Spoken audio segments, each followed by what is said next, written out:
Nitric acid का क्या use है? पहला, अमोनियम नाइट्रेट के फॉर्मेशन में।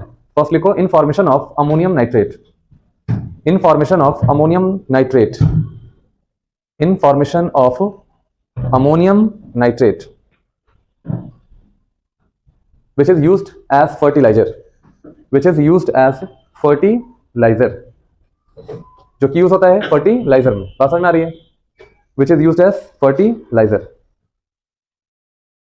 ठीक है। दूसरा लिखो, in preparation of TNT, in preparation of TNT, trinitrotoluene, in preparation of TNT, trinitrotoluene, trinitrotoluene, TNT का मतलब ट्राइनाइट्रोटोलिन, जो कि हाईली एक्सप्लोजिव होता है, विच इज हाईली एक्सप्लोजिव, लिख लो, हाईली एक्सप्लोजिव। अगला लिखिए, in purification of gold and silver, in purification of gold and silver, gold and silver,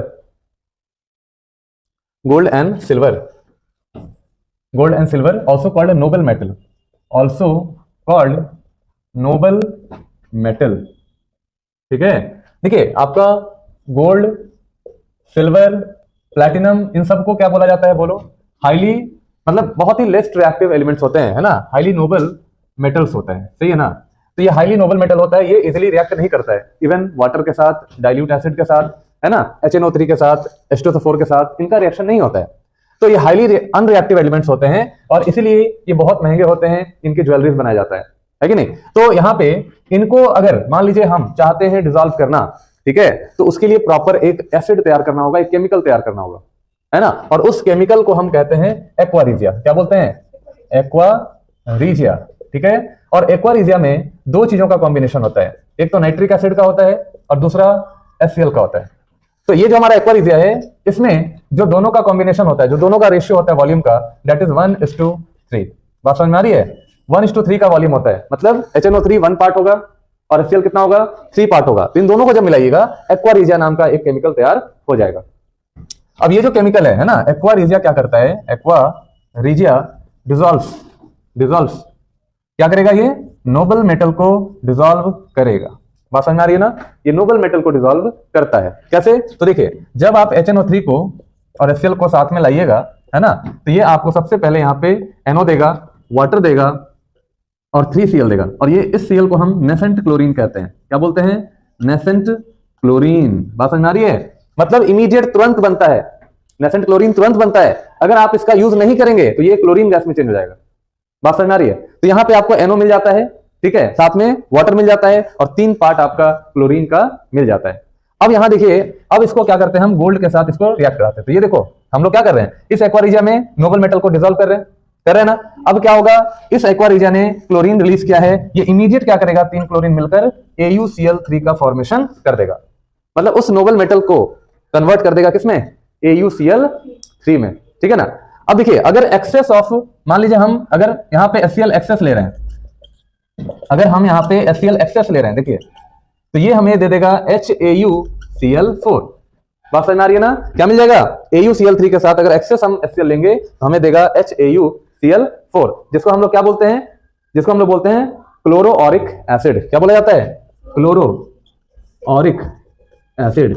ये बात याद रखिएगा। देखिए, हमारा जो गोल्ड है वो डिसॉल्व हो चुका है, क्लियर है। तो एक्वारिजिया का काम यही है, ये बहुत ही स्ट्रॉन्ग एसिड का एक कॉम्बिनेशन होता है और ये बेसिकली नोबल मेटल्स के लिए होता है कि नोबल मेटल्स को भी ये डिसॉल्व कर लेता है ना। नोबल मेटल जैसे गोल्ड, सिल्वर, प्लैटिनम, इनको क्या बोला जाता है? नोबल मेटल कहा जाता है। अब HNO3 और HCl का एक रेशियो होता है, जिसमें हमारा HNO3 1 पार्ट बाय वॉल्यूम और HCl कितना पार्ट बाय वॉल्यूम है? 3 पार्ट बाय वॉल्यूम है। इन दोनों का मिक्सचर हमारा क्या कहलाता है? एक्वारिजिया, जो डिसॉल्व करता है किसको? नोबल मेटल्स को। HNO3 HCl को जब मिलाइएगा, उसके साथ गोल्ड या सिल्वर या प्लैटिनम, किसी को भी, इन दोनों को मिलाइएगा तो आपको NO, H2O और नेसेंट क्लोरीन देता है। अब ये नेसेंट क्लोरीन क्या करता है? गोल्ड के साथ रिएक्शन करके ऑरिक क्लोराइड का फॉर्मेशन कर देता है। अब ये ऑरिक क्लोराइड एक्सेस HCl के साथ रिएक्शन करता है तो क्लोरोऑरिक एसिड देता है। मतलब ये गोल्ड को, प्लैटिनम को, सिल्वर को, है ना, इन सबको क्या करता है? ये डिसॉल्व कर लेता है। बात समझ में आ रही है? चलिए नोट करिए।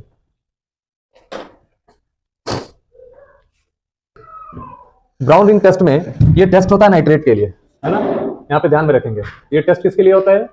फॉर नाइट्रेट्स के लिए। मतलब आपके अननोन सॉल्यूशन के अंदर नाइट्रेट्स है या नहीं है, उसको टेस्ट करने के लिए हम क्या यूज करते हैं? Brown ring test. है ना। तो ब्राउन रिंग में क्या होता है, देखिए ब्राउन रिंग टेस्ट में हम क्या करते हैं, फेरस सल्फेट का यूज करते हैं। एक फ्रेशली प्रिपेयर्ड फेरस सल्फेट होगा और इस फेरस सल्फेट के सॉल्यूशन में, हमारे टेस्ट ट्यूब में क्या है आपका फेरस सल्फेट सॉल्यूशन है, फ्रेशली प्रिपेयर्ड, तुरंत बना हुआ, और उसको हम ऐड करेंगे किसमें बोलो, aqua solution of nitrate ion में। मतलब हम लोग उसको ऐड कर रहे हैं, एक टेस्ट ट्यूब में हमारा फ्रेशली प्रिपेयर्ड FeSO4 है, उसके दूसरे टेस्ट ट्यूब में हम क्या करते हैं, aqua solution of nitrate ion लेते हैं, उसको ऐड कर देते हैं FeSO4 को, और साथ में स्लोली, मतलब जो हमारा टेस्ट ट्यूब है, ध्यान से देखिए, ये मान लीजिए हमारे पास टेस्ट ट्यूब है, इसमें हमने क्या किया है, FeSO4 ले लिया, यानी कि Fe2+ ले लिया, और साथ में क्या ले लिया, नाइट्रेट आयन हमारा यहाँ पे है, अननोन है, अभी पता नहीं है, लेकिन यहाँ पे हमने NO3- लेके देखा है। और स्लोली स्लोली क्या करना है, ड्रॉप वाइज, यहाँ देखो साइड ऑफ द वॉल हमें सल्फ्यूरिक एसिड का ड्रॉप यहाँ पे ड्रॉप करना है।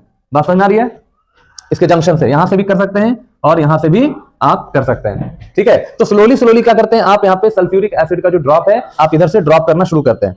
बात समझ आ रही है। तो देखिए रिएक्शन क्या होता है कि यहाँ पे Fe2+ जो है नाइट्रेट आयन के साथ in presence of sulphuric acid convert हो जाता है नाइट्रिक ऑक्साइड में, मतलब नाइट्रेट्स कन्वर्ट हो गया किसमें, नाइट्रिक ऑक्साइड में, यानी कि नाइट्रेट्स जो है नाइट्रिक ऑक्साइड में कन्वर्ट हो गया, मतलब ये रिड्यूस हो गया, ये क्या हो गया, रिड्यूस होकर NO में चला गया, और Fe2+ जो आपका दिख रहा है ये कन्वर्ट कर गया किसमें, Fe3+ में। बात समझ आ रही है ना। तो यहाँ पे Fe2+ कन्वर्ट हो गया Fe3+ में, मतलब इसके अंदर ऑक्सीडेशन हो गया नहीं। अब मेन देखो काम तुम्हारा नाइट्रिक ऑक्साइड का ही होता है।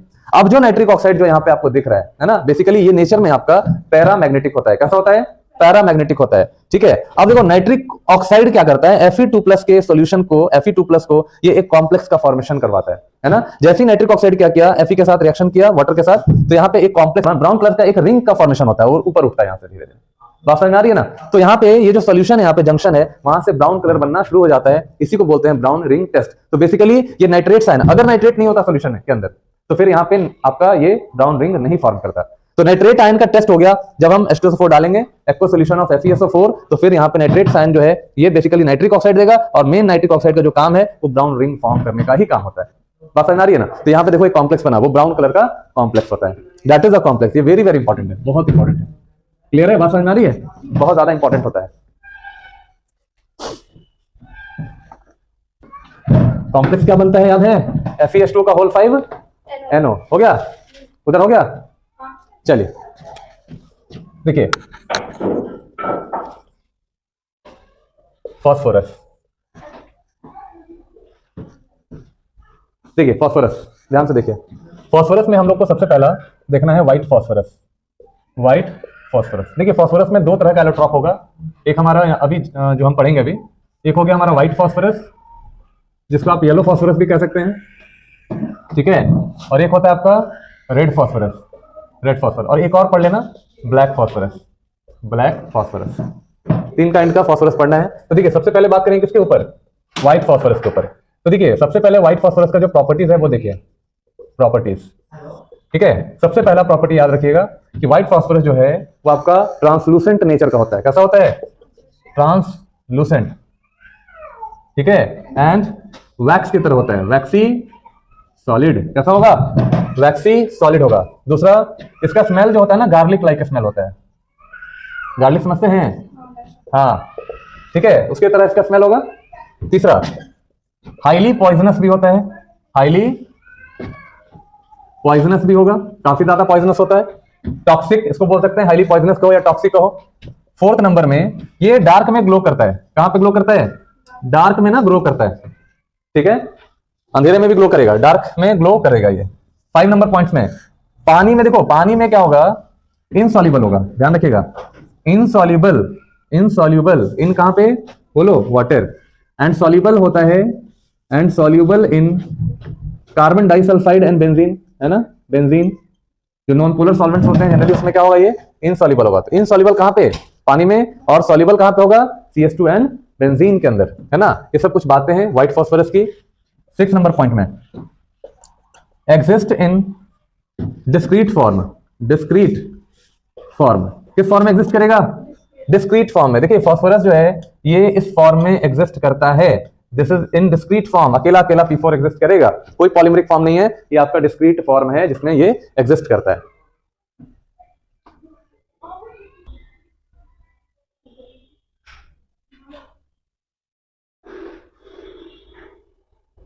हो गया, चलिए 7 नंबर पॉइंट में, ऑन लॉन्ग स्टैंडिंग ठीक है, इट कन्वर्ट्स इनटू अगर काफी देर तक अगर इसको छोड़ दिया जाए, ठीक है, अगर लॉन्ग स्टैंडिंग है तो ये कन्वर्ट हो जाएगा, convert into lemon yellow liquid, है ना, लेमन येलो लिक्विड में कन्वर्ट हो जाएगा और फर्दर ये रेड फॉर्म में भी चेंज हो जाएगा, है ना, ये भी ध्यान रखिएगा। Convert into lemon yellow liquid because of its conversion into red stable red form, है ना, इनटू स्टेबल रेड फॉर्म, ठीक है ना। स्टेबल रेड फॉर्म का मतलब कि जो आपका रेड फास्फोरस है उस फॉर्म में धीरे धीरे ये क्या हो जाएगा, इसका कलर चेंज होने लगता है। याद रखिएगा, जब ये कुछ देर छोड़ दोगे ना, ये किस फॉर्म में कन्वर्ट कर जाएगा, लेमन का स्पेलिंग गलत है क्या, है ना, हाँ, लेमन येलो लिक्विड में कन्वर्ट कर जाएगा, है ना। क्यों कन्वर्ट कर जाता है, क्योंकि वो धीरे धीरे रेड फॉर्म में चेंज होने लगता है ना, ऑक्सीडाइज हो जाता है, ठीक है। Hence it is also called yellow phosphorus, इसीलिए इसको क्या बोला जाता है, येलो फास्फोरस भी कहा जाता है ना। लेमन येलो में चेंज हो जाता है, बहुत देर तक रखोगे आपका स्टेबल फॉर्म में, यानी स्टेबल रेड फॉर्म में चेंज हो जाता है, और इसीलिए इसको येलो फास्फोरस भी कहा जाता है, कहते हैं। हो गया 7 के बाद देखिए 8 नंबर पॉइंट में, white phosphorus has high angle strain क्या होगा, बहुत ज्यादा होगा, है ना। Angle strain theta equal to 60 degree के आसपास होता है। तो देखिए फास्फोरस पी एंड पी देख रहे हैं, तो ये जो आपका व्हाइट फास्फोरस है इनमें एंगल स्ट्रेन काफी ज्यादा होता है, यानी कि 60 डिग्री का एंगल स्ट्रेन होता है। कितना होगा बोलो, थीटा इक्वल टू 60 डिग्री, और ये हमारा एंगल स्ट्रेन होता है ना। तो डिस्क्रीट टेट्राहेड्रल फॉर्म में डिस्क्रीट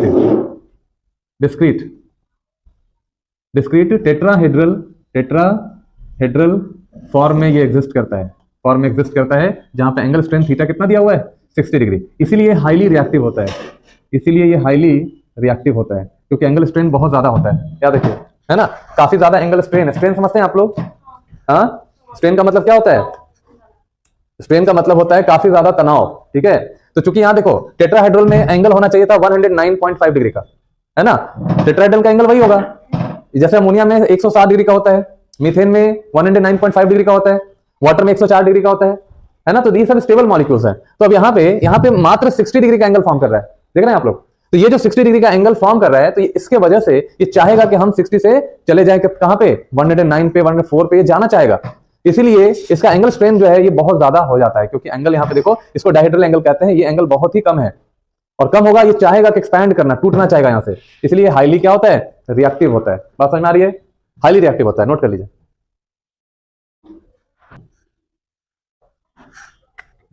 देखो formation of phosphine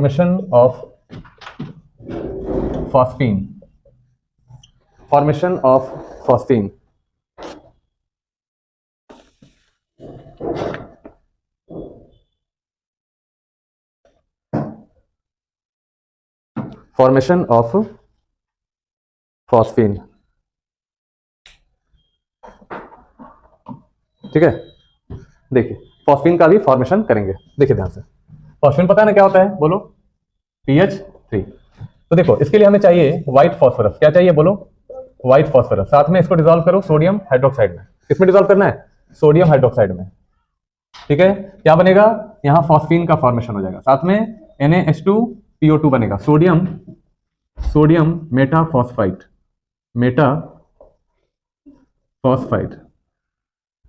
this is a phosphine, ये हमारा हो गया फॉस्फीन, सही है। तो देखिए फॉस्फीन बनाने के लिए हमेशा क्या लेना पड़ेगा, व्हाइट फास्फोरस लेना पड़ेगा, क्योंकि NaOH में डिसॉल्व करेंगे हम, ठीक है। तो जब NaOH में आप डिसॉल्व करेंगे तो क्या बनेगा, फॉस्फीन का फॉर्मेशन होगा, PH3। अब देखिए यहां जो PH3 जो फॉर्म हुआ है, PH3 formed is highly inflammable. क्यों ऐसा होता है, ये जो आपका फॉस्फीन फॉर्म किया है ये हाईली इनफ्लेमेबल क्यों है, इनफ्लेमेबल मतलब ये जलना शुरू करता है, ठीक है। बहुत इनिशियल टेम्परेचर काफी लो होता है इसका, अभी जो फॉर्म हुआ है उसका बोल रहे हैं, ठीक है ना। तो यहां पे जो फॉस्फीन फॉर्म हुआ है ना, ये हाईली इनफ्लेमेबल होता है, बिकॉज इट इज इम्प्योर। क्यों ऐसा हुआ, बिकॉज इट इज इम्प्योर। अब ये इम्प्योर है। अब इम्प्योरिटी किस वजह से है ना, तो इम्प्योरिटी जो है, इम्प्योरिटी इज ड्यू टू देखिए अभी हम क्या बता रहे हैं ना, फॉर्मेशन ऑफ फॉस्फीन। ठीक है, देखिए फॉस्फीन का जो फॉर्मेशन होता है वो व्हाइट फॉस्फोरस से होगा। सबसे पहले हम व्हाइट फॉस्फोरस को एक्वस NaOH सॉल्यूशन में डिसॉल्व करेंगे तो हमें क्या मिल जाएगा, फॉस्फीन और सोडियम मेटाफॉस्फाइड, है ना, NaH2PO2, याद रखिएगा, भूलिएगा नहीं। अब इस फॉस्फीन के साथ साथ आपको कुछ इंप्योरिटी के फॉर्म में भी कुछ बाई प्रोडक्ट मिलता है, B2H4 और हाइड्रोजन। ठीक है, ये H2 है, हाँ ये हमारा H2 है, H2। और आपको पता ही है कि ये दोनों जो है इनफ्लेमेबल नेचर का है, इसीलिए जो इंप्योर फॉस्फीन यहां मिला है वो इनफ्लेमेबल नेचर का होता है ना। अब देखिए PS3 क्या है बोलो, यहां जो फॉर्म क्या है वो इनफ्लेमेबल है, मतलब ये आपका क्या करता है, ये आपका इजिली बोलो जलता है। ठीक है, अब यहाँ इंप्योरिटी जिसकी वजह से होता है वो हमारा P2H4 और हाइड्रोजन गैस है। ये जनरली नीट में भी क्वेश्चन पूछा जाने का चांसेस ज्यादा रहता है। अब उसको हमें प्यूरिफाई करना है, तो प्यूरिफाई कैसे होगा, तो देखिए उससे पहले समझ लीजिए कि जो आपका इंप्योर फॉस्फीन है अगर वो HNO3 के कांटेक्ट में आ जाता है तो एक्सप्लोजन भी संभव है यहाँ पे। अब देखिए प्यूरिफाई करते हैं, जो हमारा इंप्योर फॉस्फीन है उसको प्यूरिफाई करने के लिए दो स्टेप हम यहाँ पे लेंगे। पहला, इंप्योर फॉस्फीन को डिसॉल्व करेंगे किसमें, HI सोल्यूशन के अंदर। तो जब ये HI सोल्यूशन के अंदर जाएगा तो फॉस्फोनियम आयोडाइड बनेगा पहला, ठीक है, PH4I। दूसरा स्टेप में क्या है कि हमें वापस चाहिए फॉस्फीन, उसके लिए हम पोटेशियम हाइड्रोक्साइड के एक्वस सोल्यूशन के अंदर इसको डिसॉल्व कर लेते हैं। बात समझ आ रही है? तो जब हम एक्वस सोल्यूशन में डिसॉल्व करेंगे तो वापस क्या मिल जाएगा, फॉस्फीन मिल जाएगा, साथ में पोटेशियम आयोडाइड बनाएगा और water as a by product form कर जाएगा। तो ये हमारा प्यूरिफाई हो गया और ये इनफ्लेमेबल नहीं है ना, नॉन इनफ्लेमेबल है प्योर वाला फॉस्फीन। बात समझ आ रही है? यहां लिख लेंगे नॉन इनफ्लेमेबल, याद रखिएगा नॉन इनफ्लेमेबल। तो ये पूरा प्रोसेस है, उसको ध्यान में रखना है। चलिए नेक्स्ट में लिखेंगे,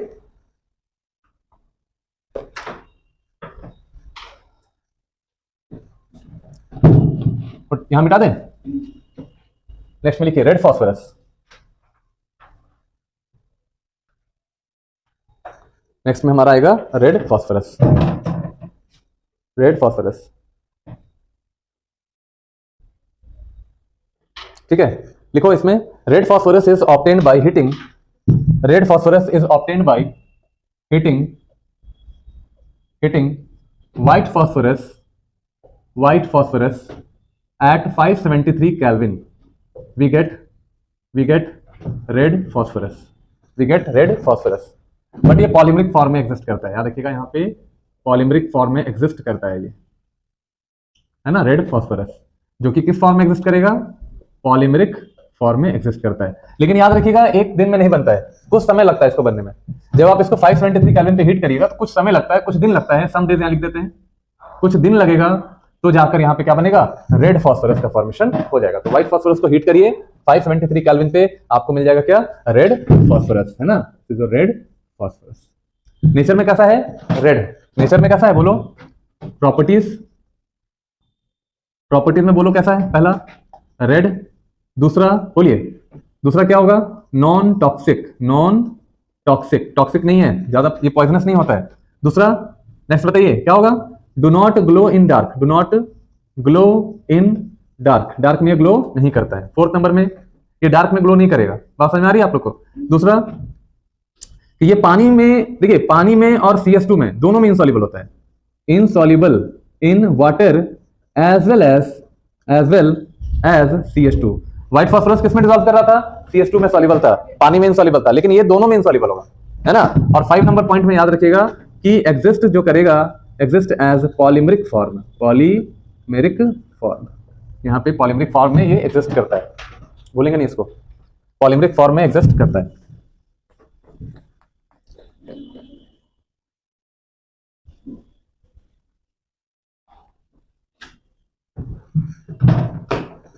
ठीक है, स्ट्रक्चर इसका P P P P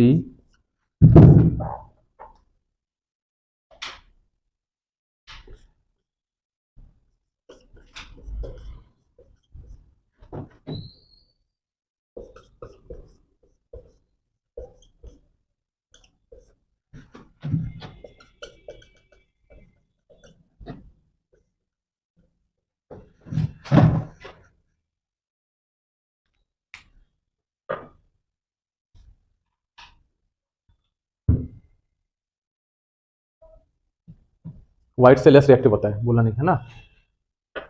angle strain बहुत ही कम होता है ना, याद रखिएगा less reactive, less reactive than किससे, than white phosphorus due to less angle strain. यहाँ पे एंगल स्ट्रेन बहुत कम होता है, लेस एंगल स्ट्रेन, ध्यान रखिएगा एंगल स्ट्रेन जो है ये बहुत ही कम है ना। देखिए ये पॉलीमरिक फॉर्म में आ गया ना, ऑलरेडी स्ट्रेचेबल फॉर्म में है, स्ट्रेच फॉर्म में है, तो यहाँ पे एंगल स्ट्रेन जो है ये as compare to white phosphorus बहुत ही कम रहेगा। तो याद रखिएगा ये व्हाइट फॉस्फोरस से लेस रिएक्टिव होता है, क्वेश्चन आता है, ठीक है। और माचिस का जो तीली होता है ना वो फॉस्फोरस होता है, रेड वाला, समझ में आ रहा है, ध्यान रखिएगा इसको।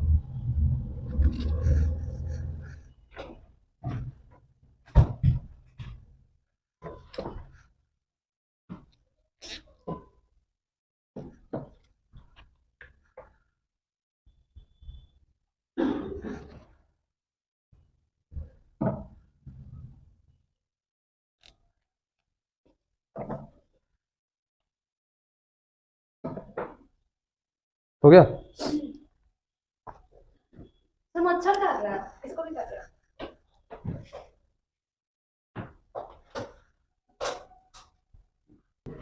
नेक्स्ट में अब हम बात कर रहे हैं ब्लैक फॉस्फोरस के ऊपर।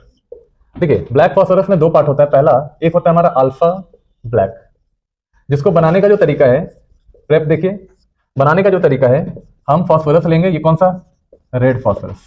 देखिए ब्लैक फॉस्फोरस अल्फा ब्लैक बनता है रेड से, और एक होता है बीटा ब्लैक, ठीक है, वो बनता है व्हाइट से। तो अल्फा ब्लैक जो बना है वो रेड फॉस्फोरस को हीट करके बना है। तो जब रेड फॉस्फोरस को आप हीट करिएगा अप्रोक्सीमेटली 803 केल्विन पे, है ना, सम डेज, मतलब कुछ सेवरल डेज के बाद, ये है ना, कुछ समय के बाद, है ना। और ये रिएक्शन ऐसा नहीं होगा, ये सील्ड ट्यूब में होता है। कहां पे होगा, सील्ड ट्यूब में होगा, पूरा पैकिंग होगा, है ना। तो अगर रेड फॉस्फोरस को इतना टेम्परेचर पे हीट करिएगा तो क्या मिल जाएगा, ब्लैक फॉस्फोरस मिलेगा, ब्लैक फॉस्फोरस, वो भी कौन सा, अल्फा ब्लैक। याद रखिएगा ये इजिली ऑक्सीडाइज भी नहीं करता है, डू नॉट ऑक्सीडाइज इजिली, ये इजिली आपका ऑक्सीडाइज भी नहीं करता है, और ये काफी स्टेबल भी माना जाता है ना, मोस्ट स्टेबल, मोस्ट स्टेबल, ठीक है, एलोट्रॉप ऑफ फॉस्फोरस। फॉस्फोरस का मोस्ट स्टेबल एलोट्रॉप यही है।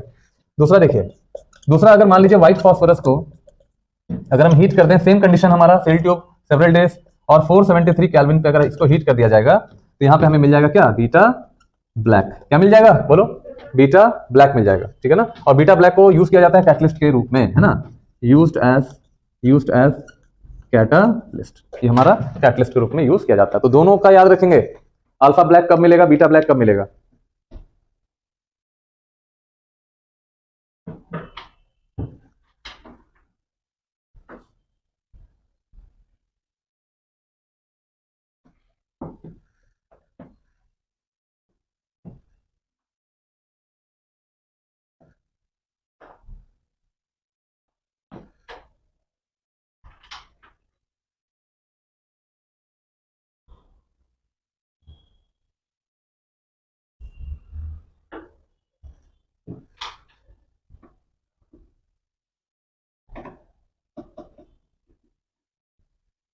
हो गया, देखिए black phosphorus do not oxidized, do not oxidized up to 673 kelvin, मतलब 673 केल्विन तक ये ऑक्सीडाइज नहीं होगा, उसके ऊपर ही ऑक्सीडाइज हो सकता है। बात समझ में आ रही है, 673 केल्विन तक ये ऑक्सीडाइज नहीं होता है, याद रखेंगे इसको, ठीक है, ठीक है। चलिए मेल्टिंग पॉइंट की बात करेंगे। मेल्टिंग पॉइंट अगर हम बात करें, melting point of beta black, ये देखिए 860 केल्विन होता है, मतलब ये शार्प मेल्टिंग पॉइंट है, मतलब 860 पे ही मेल्ट करेगा, उससे कम या उससे ज्यादा पे, ज्यादा दोगे तो ठीक है, कम पे मेल्ट ही नहीं करेगा, एकदम शार्प पे 860 पे ही मेल्ट हो जाएगा। बात समझ आ रही है, तो ये ध्यान में रखिएगा इसको, है ना। दूसरी चीज है कि ये गुड कंडक्टर भी होता है, गुड कंडक्टर ऑफ किसका, हीट का, है ना। तो याद रखिएगा हीट का और इलेक्ट्रिसिटी का जो है ये गुड कंडक्टर होता है, इलेक्ट्रिसिटी लिख दो, गुड कंडक्टर ऑफ इलेक्ट्रिसिटी, ये आपका इलेक्ट्रिसिटी का गुड कंडक्टर होगा।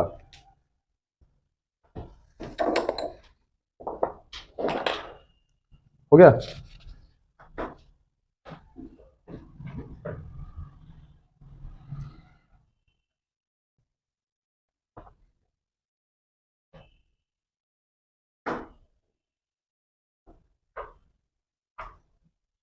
चलिए नेक्स्ट में properties of chemical properties of phosphine. ठीक है, केमिकल प्रॉपर्टीज ऑफ फॉस्फीन, बिठा दे इसको। नीचे आने दे।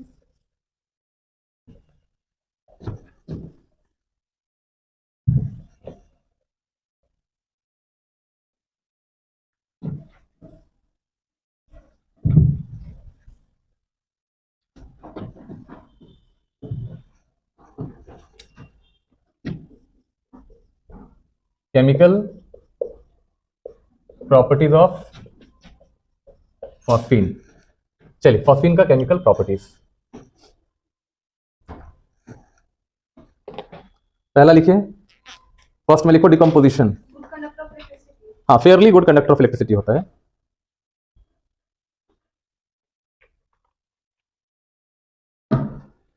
पहला लिखिए डिकम्पोजिशन।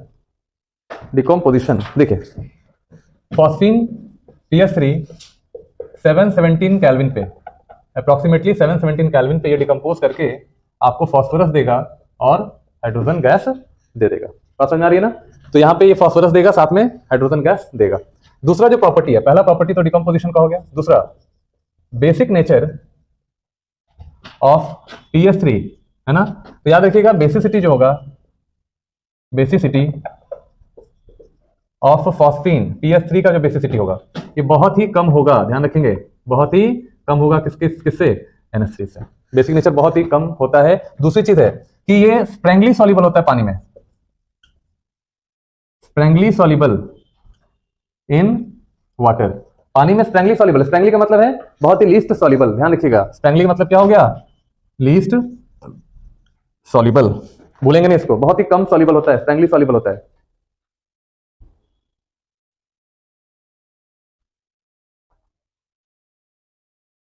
हो गया। चलिए तीसरा कंबशन। कंबशन देखिए, प्योर फॉस्फीन तो हाईली नॉन इन्फ्लेमेबल होता है, अभी ना बताए थे आपको।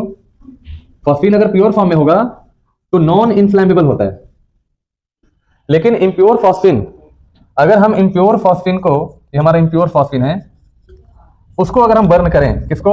इम्प्योर फॉस्फीन को अगर हम बर्न करें तो एक गैस हमें ऑब्टेन होगा, मिलेगा P4O10, साथ में वाटर आपको रिलीज करेगा, है ना। तो P4O10 नाम का एक ऑक्साइड, फॉस्फोरस पेंटॉक्साइड नाम का एक ऑक्साइड हमें फॉर्म करेगा, मिलता है। और ये P4O10 आपका हाईली कंबस्टेबल होता है, यहां ध्यान रखिएगा, कंबस्टेबल होता है, कंबस्टेबल होता है। और ये इम्प्योर फॉस्फीन जब जलता है ना तो ये P4O10 नाम का क्या देता है? वेपर देता है, या वो जो फ्लेम होता है वो देता है आपका, है ना, ध्यान रखिएगा।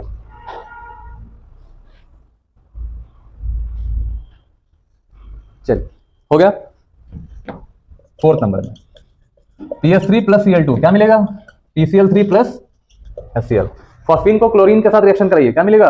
PCl3 या PCl5 प्लस HCl दे देगा आपको, है ना। चलिए कॉपर के साथ रिएक्शन कराते हैं 5 नंबर में। Cu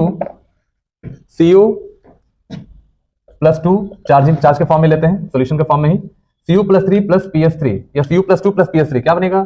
Cu3P2, है ना। और Hg के साथ अगर हम कराते हैं, एक्वस Hg हमारा है यहाँ पे, PS3 का रिएक्शन कराइए तो क्या मिलेगा? Hg3P2, है ना, ध्यान रखिएगा, Hg3P2 प्लस H प्लस के फॉर्म में यहाँ पे आपका ये बाई प्रोडक्ट आपका फॉर्म कर जाता है। नोट करिए H3P2, नोट करो। Cu2 प्लस के साथ PS3 रिएक्शन करेगा तो कॉपर फॉस्फाइड देगा, Hg के साथ मर्क्यूरिक फॉस्फाइड देगा। इसको बोलते हैं क्या? कॉपर फॉस्फाइड, इसको मर्क्यूरिक फॉस्फाइड। बात समझ आ रही है?